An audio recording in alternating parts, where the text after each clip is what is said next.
Friends, मुझे किसी ने कहा था कि जब भी किसी सवाल का जवाब अगर कहीं ना मिले तो जा करके गीता पढ़ना, कहीं ना कहीं उस सवाल का जवाब गीता में जरूर छिपा होगा। और आज के जो सबसे ज्यादा सवाल है जो लोगों के दिमाग में कि हमारी इकोनॉमी फिर से डेवलप हो पाएगी या नहीं हो पाएगी, बिजनेसेस फिर से रन हो पाएंगे या नहीं हो पाएंगे, पेमेंट रिकवरी वापस ऑन फ्लोर आ पाएगी या नहीं आ पाएगी। तो जब मैंने गीता पढ़ी तो मुझे एक कुदरत का एक नियम मिला। वो नियम मैं आप लोगों से शेयर करना चाहता हूं। वो नियम है ब्रह्मा, विष्णु एंड महेश। अब आप कहोगे कि ये तो भगवान के नाम है, मैं कहूंगा कि एक नियम है। ब्रह्मा जो किसी भी चीज को बनाते हैं, विष्णु जो उस चीज को चलाते हैं, और महेश जो उस चीज का विनाश करते हैं। अगर आप वेस्टर्न कल्चर में भी देखोगे तो उन्होंने गॉड का नाम दिया। जी मीन्स जनरेट, किसी भी चीज को बनाना जो ब्रह्मा जी करते हैं। ओ मीन्स ऑपरेट, उसको चलाना जो विष्णु जी करते हैं। एंड डी मीन्स डेस्ट्रॉय, जिसको महेश जी करते हैं। आज जो ये मैंने शर्ट पहना है वो कभी बना था, अभी ऑपरेट हो रहा है, चल रहा है, और कभी ना कभी इस शर्ट का विनाश होना है।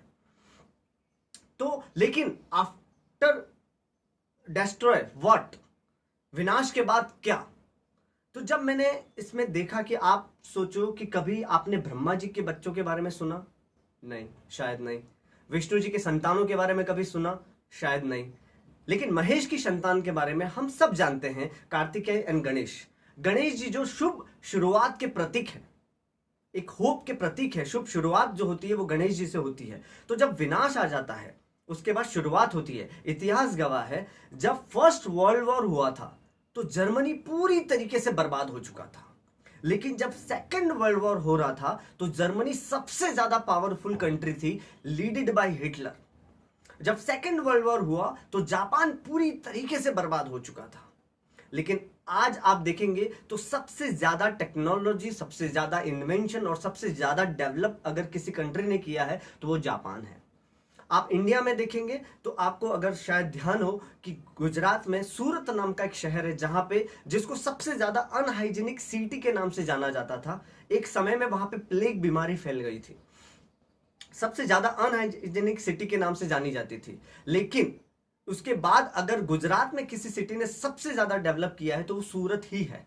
2001 में जब गुजरात में अर्थक्वेक आया था तो कच्छ जो डेवलप नहीं था वो पूरी तरीके से बर्बाद हो चुका था। लेकिन 2001 से 2020 तक में अगर आप देखोगे तो सबसे ज्यादा डेवलपमेंट कच्छ में हुआ है। तो इतिहास अगर आप देखोगे तो जब भी विनाश हुआ है उसके बाद एक रीसर्जन हुआ है, एक रीडेवलपमेंट हुआ है। तो अभी जितना भी विनाश हो रहा है, जितने भी लोग तकलीफ में हैं, जिनको लग रहा है कि इस बीमारी की वजह से उनकी सक्सेस रुक गई है, उनके काम रुक गए हैं, इकोनॉमी ब्रेक डाउन हो गई है, सब मंदी हो गई है, तो मैं आपको बता दूं कि वापस रीडेवलपमेंट, एक नया सर्जन होने वाला है।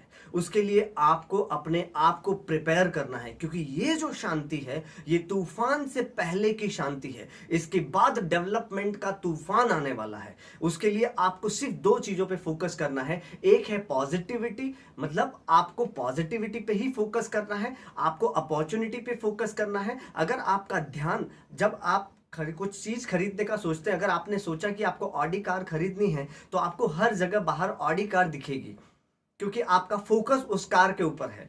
अगर आपका focus corona virus, economy breakdown, तकलीफों पे रहेगा, किसी से फोन पे आप तकलीफों की बातें करेंगे तो आपको वही मिलने वाला है। तो आपको अपॉर्चुनिटी, पॉजिटिविटी पे फोकस करना है, और दूसरा आपको अपने आप पर और कुदरत के इस नियम पर भरोसा करना है कि सब कुछ अच्छा होने ही वाला है।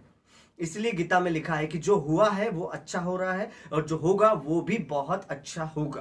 तो आपको कुदरत के उस नियम पे भरोसा करना है। उसके बाद अपने आप को इसके लिए तैयार करना है, नई चीजें सीखनी है, लर्निंग पे ध्यान देना है। फिर देखो जब डेवलपमेंट का तूफान आएगा तो ये जितना बर्बाद हो रहा है, जितनी तकलीफें हो रही हैं, उससे 10 गुना ज्यादा हम सब लोग तरक्की करने वाले हैं। अगर आप इस चीज को बिलीव करते हैं और नहीं करते तो आज से बिलीव करना शुरू कीजिए। फिर देखो उस डेवलपमेंट के तूफान में हम सब लोग कैसे डेवलप करते हैं। Thank you so much.